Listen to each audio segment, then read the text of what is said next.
Lo punya 100 dolar dan pengen mulai masuk ke dunia kripto.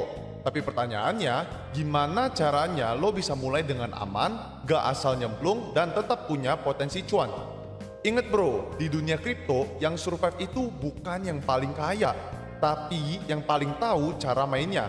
Jadi lo boleh pilih buat skip video ini, kelola porto lo dengan asal-asalan dan berujung bangkrut, atau nonton sampai habis buat cari tahu gimana cara main para elit-elit yang udah punya jutaan dolar dalam portfolio kripto mereka dan menjadi salah satu dari mereka. Pertama, mindset. 100 dolar bukan jumlah kecil. Banyak orang yang remehin 100 dolar, tapi kenyataannya banyak orang yang rugi ribuan dolar gara-gara mentalnya salah. Dan banyak juga yang justru mulai kecil tapi survive dan tumbuh karena ngerti strategi. Jadi, bukan soal lu punya berapa uang, tapi gimana lo bangun fondasi dari awal supaya portfolio lu tumbuh secara sehat. Nah, banyak orang yang remehin 100 dolar dan bilang, "Alah, porto 100 dolar aja pakai strategi-strategi segala, udah kayak jutaan dolar aja."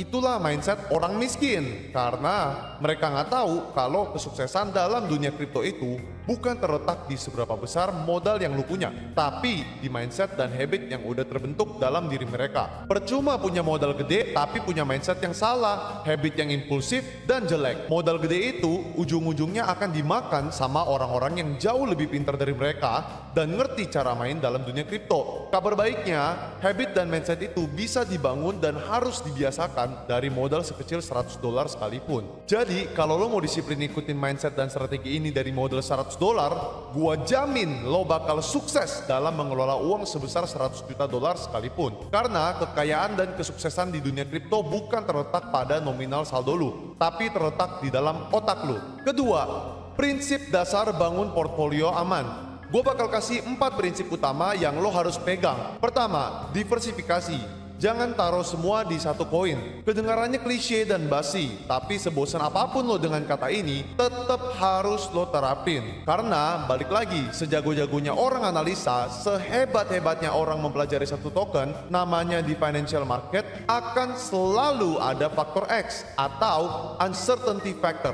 Anything is possible in the market because the only certain thing in the market is the uncertainty itself. Jadi, kita harus selalu prepare for the uncertainty. Ingat, diversifikasi. Hindari overconfidence atau conviction yang berlebih pada satu aset tertentu. Kedua, gunakan platform terpercaya kayak Binance. Binance merupakan exchange global nomor 1 di dunia dan sudah berdiri selama hampir 1 dekade. Binance merupakan exchange terbesar di dunia berdasarkan trading volume dan user base. Binance juga memiliki fitur spot trading dengan ribuan crypto pairs, fitur derivatif seperti futures dan option, fitur staking dan DeFi products untuk passive income, NFT marketplace, launchpad for new token offerings, Binance Smart Chain atau BNB Chain, a smart contract platform. Secara keamanan, Binance juga sangat kredibel dengan adanya fitur SAFE, Secure Asset Fund for Users, sebuah dana asuransi darurat yang disiapkan untuk melindungi pengguna dalam situasi ekstrim. Binance juga telah pulih dari insiden pelanggaran keamanan di masa lalu dan memberikan kompensasi kepada pengguna secara transparan, terutama saat peretasan tahun 2019 yang mengakibatkan kehilangan sekitar 7.000 Bitcoin. Intinya, Binance itu merupakan exchange yang terpercaya dan cepat dalam eksekusi trade, inovatif dari segi produk dan teknologi, user-friendly, apalagi buat pemula. Ketiga, utamakan keamanan. Pakai 2FA, wallet yang aman dan jangan asal klik link. Walaupun udah banyak kasus pembobolan dan wallet draining, tetap aja masih banyak juga yang jadi korban. Jadi, gua akan selalu mengingatkan untuk mengutamakan keamanan. Telitilah dan disiplin atas keamanan akun dan wallet kalian masing-masing. Keempat, investasi dengan uang dingin. Market bisa volatil banget dan kita harus siap dengan segala kemungkinan yang ada. Pastikan lo investasiin uang dingin. Apa itu uang dingin? Uang yang memang udah lo sisihkan untuk masa depan dan memang lo belum mau pakai sekarang atau no urgency. Hindari menggunakan uang panas seperti uang buat biaya hidup bulan ini, dana darurat, utang pinjol, ataupun pakai duit orang lain. Kecuali lo emang mau miskin dan terjerat hutang, silakan aja. Selanjutnya, ketiga, simulasi breakdown portfolio 100 dolar. Gue bakal split portfolio dalam 2 segmen, yaitu defense, dan offense. Di mana defense itu merupakan aset-aset yang bertujuan untuk mempertahankan nilai aset kita dari penurunan yang ekstrim, dan offense merupakan aset-aset yang bertujuan untuk menambah dan menumbuhkan nilai aset kita. So, let's break down contoh realnya. Gimana sih caranya mengelola dan membangun portfolio $100 di tahun 2025? Pertama, defense portfolio. Kita masukkan 50% dari portfolio kita ke Bitcoin atau sebesar $50. Kenapa? Karena Bitcoin itu stabil, kuat, dan jangka panjang. Tujuannya adalah untuk melindungi nilai dan jadi anchor. Koin ini wajib dimiliki karena ibarat sebuah peperangan, Bitcoin merupakan benteng pertahanan portfolio kita yang menahan serangan dari ganasnya serangan bear market. BTC memiliki market cap yang sudah besar dan likuiditas yang tinggi juga. Sehingga harga Bitcoin sudah pasti lebih stabil di tengah ganasnya guncangan volatilitas market. Karena akan jauh lebih sulit untuk memanipulasi harga Bitcoin akibat besarnya market cap dan tingginya likuiditas di Bitcoin. Apalagi dengan adanya adopsi massal dari para institusi dan negara, membuat Bitcoin menjadi koin yang lebih stabil lagi dan tetap paling stabil di dalam market cryptocurrency. Lalu 25% dari portfolio kita masukkan ke dalam ETH atau sebesar $25.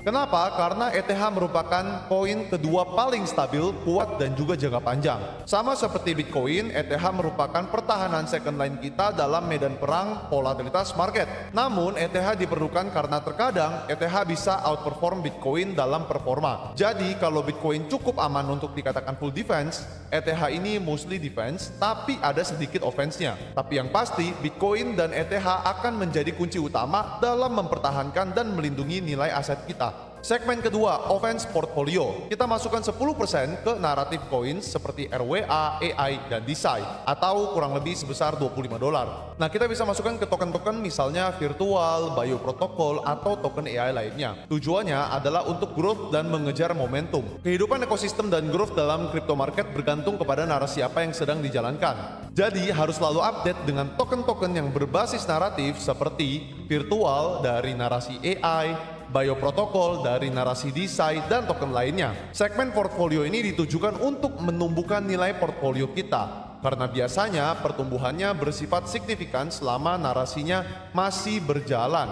10% selanjutnya kita masukkan kepada utility token seperti Sol, BNB, Matic, dan token lainnya, atau sebesar $15. Token-token ini merupakan token-token yang punya ekosistem hidup dan punya utility yang jelas.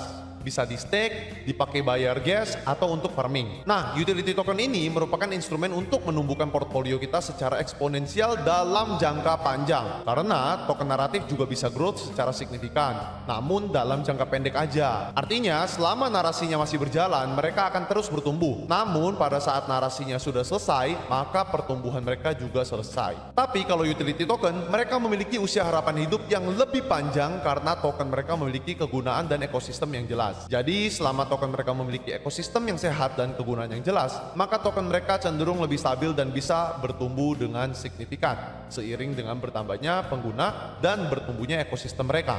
5% terakhir kita masukkan kepada high risk atau moonshot, atau kurang lebih sekitar $10. Nah, token-token ini merupakan token-token yang memiliki low cap atau baru listing dan punya naratif yang kuat. Tapi ingat, ini bagian yang spekulatif, jadi jangan terlalu FOMO ya. Disinilah letak di mana banyak orang miskin mendadak kaya dan orang kaya mendadak miskin. Disinilah juga letak kehancuran dan kejayaan orang di saat dan tempat yang sama. Segmen porto ini emang paling kontroversial. High risk, moonshot, dan token-token micin merupakan token wildcard yang lo nggak akan pernah bisa tebak. Karena nggak ada use case-nya dan nggak ada utility-nya. Cuman pure hoki dan hype dari para community. Gue suka bilang kalau token-token micin dan meme ini merupakan kasinonya crypto market.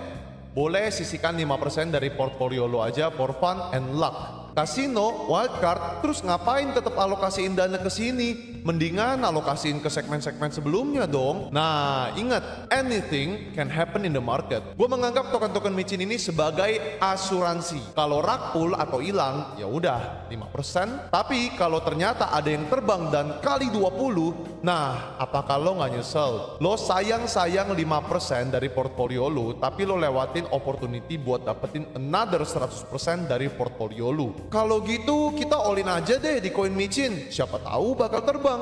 Ya kalau terbang, kalau rakpul, pinjol, miskin hidup lu. Ingat ya, be smart, avoid greed at all cost. Lagi pula, kita nggak pernah tahu mana koin micin yang bakalan terbang. Sebelum gue tutup segmen ini, gue mau kasih catatan penting. Lo bisa sesuaiin berdasarkan level toleransi resiko lo pribadi. Jadi lo nggak perlu 100% jiplak, plek ketiplek seperti strategi yang udah gue share. Lo boleh sesuaikan lagi sesuai dengan toleransi lo.